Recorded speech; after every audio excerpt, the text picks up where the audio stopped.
extraordinary day here in New Jersey at the funeral of Whitney Houston. Quite remarkable, uplifting, nearly 4-hour ceremony which had remarkable performances by some of the greatest singers of the modern age, some great testimonies from the likes of Kevin Costner. A really, really extraordinary day, and we'll be having an hour-long special at Piers Morgan tonight at 9 o'clock Eastern tonight with all the highlights of what has been, as I say, a quite remarkable occasion, I think. Oh, it's been absolutely beautiful, and for those of you who missed the funeral, or if you would like to relive some of the highlights, we will leave you with this. I'll look back at this funeral mass. She was born in Newark. She was heaven sent. We are here to mourn our loss, but to celebrate her life. One of our angels, Whitney Houston. A long time coming. But a change had to come. So what I know about her is that she loved the Lord. And if there was a grace that carried her all the way through, it was the same grace that carried her home. But I know she wasn't afraid to die. So say whatever you want. God was for her, and she is resting, singing with the angels. God bless you, family. God bless you. God bless you, Whitney. We love you so much. Because Whitney understood somebody's waiting beyond the sky. It's been a... She told God that she was going to be like Aretha, like her famous cousin Dion, like her beautiful mother, Sissy. There can be little doubt in this room that she has joined their ranks. And as the debate heats up this century, and it surely will, about the greatest singer of the last century, as the lists are drawn, it will have little meaning to me if her name is not on it. 'Cause Whitney's an angel. See, she is an angel. Without knowing of her love of music, her passion, and her absolutely natural genius in interpreting songs, you certainly don't know all of Whitney Houston. Personally, all I can say is that I loved her. We're never gonna forget what you done for us, no, no, no. Everyone in heaven, including God, is waiting. And I just know you're gonna raise the roof like no one else has done before. And no more, Whitney, no more do you have to cry. You'll always be our ribbon in the sky. That the angel from God's choir, that the angel from God's choir. Today, we as a family celebrate the life of our sister, our daughter, our mother, and our friend. Can't you hear Whitney telling us love and need love today? America and the world, we need to put it together quickly. Don't grieve for me, for now I'm free. I'm following the path God laid for me.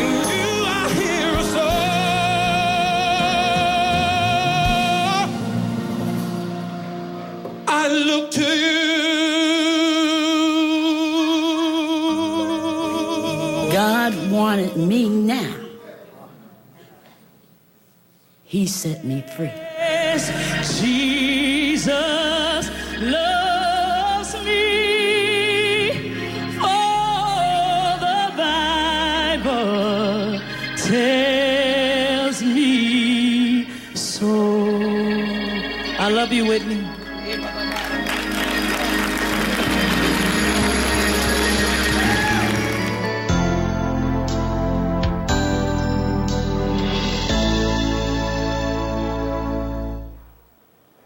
Hello, everyone. I'm Frederica Whitfield, live at the CNN World Headquarters in Atlanta. My colleague Don Lemon joins us live from outside the New Hope Baptist Church in Newark, site of today's services for Whitney Houston in just about 60 seconds or so from now. But first, a final goodbye to a music legend at the place where it all began for her. A spirited tribute that was all things at once, mournful, joyous, moving, a celebration of the life of Whitney Houston. What God gives is never a coincidence, and far more than some happen. Stevie Wonder, just one of her famous friends, saluting her during the funeral service at Houston's hometown church in Newark, New Jersey. Alicia Keys, R. Kelly, BB and CeCe Winans, all honoring Houston with their voices. Stars like Tyler Perry and Kevin Costner told of personal stories in memory of the superstar. Aretha Franklin was scheduled to be there, but had to cancel because she wasn't feeling well. The service included a letter from Houston's daughter, Bobby Christina, and her mother, Cissy Houston. It read in part, quote, "God said it's time. Your work is done. Thanks for being such a wonderful daughter." As for Houston's ex-husband, Bobby Brown, he was there for a while. He says in a written statement he wasn't happy about being asked to move 3 times and says security kept him from seeing his daughter, Bobby Christina. So he left because, quote, "I refused to create a scene." I'm not what you. In all, it was a roughly 4-hour homegoing tribute, and punctuating the service today, a recording of Houston's "I Will Always Love You" as pallbearers carried her casket out.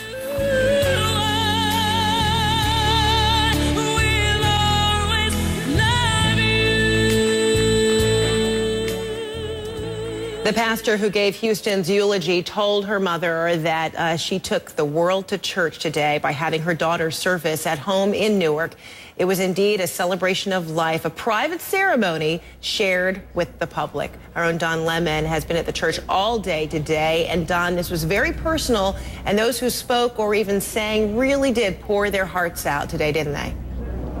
They really did, Fred, and I saw your email today when you said it was great. You were explaining about what a homegoing is, and you know, this is what happens almost every Sunday in the Black Baptist Church. This is what happens when we send people home, and the world got to see that. And I have to tell you, Fred, that on Twitter I saw people saying, you know what, Don, this is amazing because people get to see how we worship, and in many ways it validates what many African Americans, how we praise and worship, and the world got to see that. They were very ecstatic about that. I want to go now, Fred, to the man who spoke at Whitney Houston's memorial service, and it's the Bishop T.D. Jakes from the Potter's House.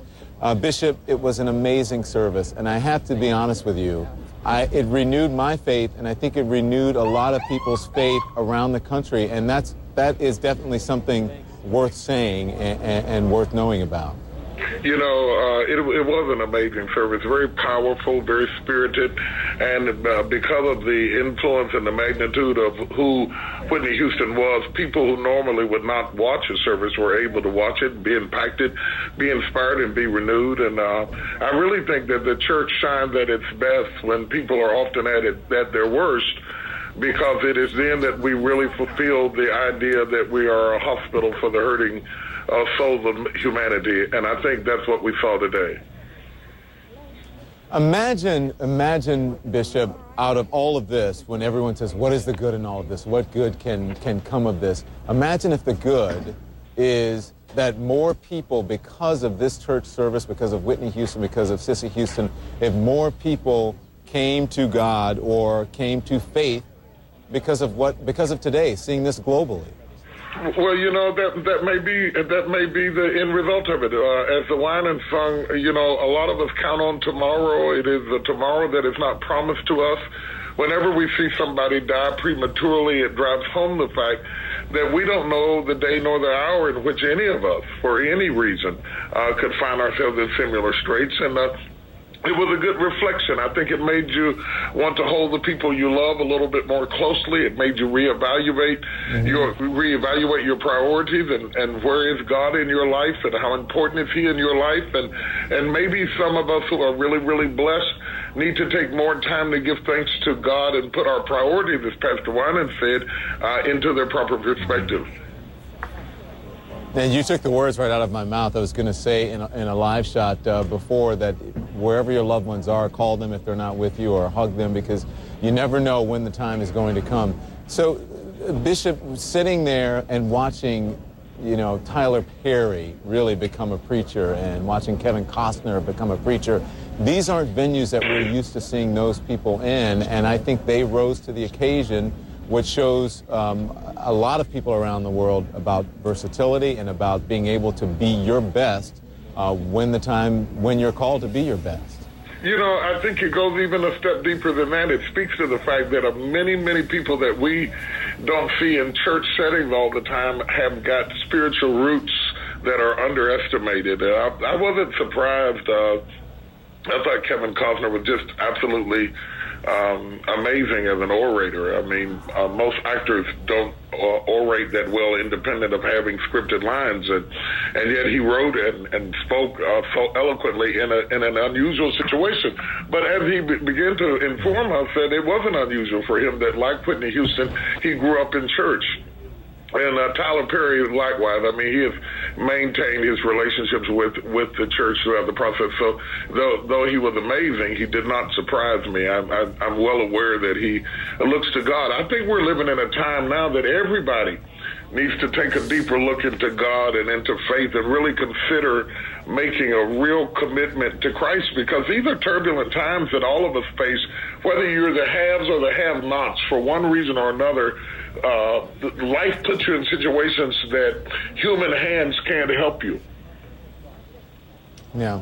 So, Reverend, I have to say that I follow you on social media, and I've been following social media all day, and Whitney CNN has been trending on Twitter all day. And as you were speaking, as many of the speakers were speaking, especially you, when you would say something on Twitter, it would go, and let the church say amen, or they would say shout or preach. And it was amazing. I felt like there was a church service going on social media. I mean, imagine that. It's a new day today, and so many people are so appreciative of the technology that we have today that enables us to participate in events that we would not otherwise be able to participate. It's wonderful that we can watch it on CNN and elsewhere and be able to chime in and let our voices be heard is how we do church. It's not a monologue, it's a dialogue. It's not just the preacher talking to us, the congregation is talking back to them. And so it's a great experience, and I don't think that that's limited to just African Americans, I might add. I think that we might have been the origin or the impetus of it. But I think that other cultures are starting to be less formal and more participatory as we have a more relaxed and younger generation that wants to be able to express themselves. Yeah, and less churchy, as you always say. Don't be so churchy. Let's get out of that. I want to talk to you about Sissy Houston and Bobby Christina, or Chrissy as they're called. Everyone was saying, poor Whitney. Of course, poor Whitney, but she is gone and she is no longer suffering. But her family, Sissy Houston and Bobby Christina, what they're going to have to deal with over the coming days, weeks, months, maybe even years. And we know they have a family around them for support, but man, it's going to be hard for a while for them. I told Sissy and I told Whitney's daughter before I left, I said, I'm only a phone call away. Anything, of course, I'm not their pastor, but I told them anything that I could do to help in any way, I would be glad to do that. One of the great things about church people is that we do come together in a crisis and undergird each other, and my heart goes out to all of the family that's hurting, each one in a unique way. All of them lost something different, and yet I think this is a time that they really need our support. The thing that really blew my mind about Sissy is that she was incredibly strong. I prayed with her over the phone several days ago. She was, of course, shocked and hurting and weeping, and I expected her to be kind of emotionally debilitated. But the lady I saw sitting there today, of course, she shed tears. That was her daughter, but she was very strong. And I also applaud Whitney's daughter. I thought she did such an incredible job of standing up to something that is unimaginably painful.